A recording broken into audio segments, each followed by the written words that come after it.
Hello friends, আজ আমি গেছিলাম দাদা বৌদির দোকানে বিরিয়ানির বদলে কিছু নতুন ট্রাই করতে। তো ফার্স্টে মেনু লিস্ট খুলে কী নেবো ভেবে মা আর বাবার জন্য ভেজ থালি অর্ডার করে দিলাম। অর্ডারের আগে জল দিয়ে যাওয়ায় আমরা জল দিয়ে চিয়ার্স করছিলাম। অর্ডারের অনেকক্ষণ পর শুধু একটা থালা দিয়ে যাওয়ায় আমি থালাটাকেই এনজয় করছিলাম খেয়ে খেয়ে। সবাই দেখছিল আমাকে ঘুটঘুটিয়ে। চলে এসেছে আমাদের স্পেশাল ভেজ থালি। আর আমার সাথে যে স্ক্যামটা হয়েছিল সেটা হচ্ছে, আমি বিশ্বাসই করতে পারিনি যে এই থালিটার দাম নাকি 200 টাকা।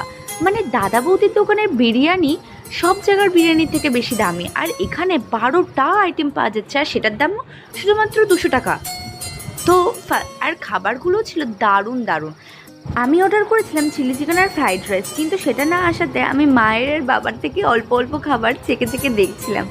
দেখতেই তো পাচ্ছেন, ফার্স্টেই আমি বাবার থেকে তুলে নিয়েছিলাম লস্যি। এটা খেতে কিন্তু একটু আলাদা ছিল লস্যিটা, যায় না কি।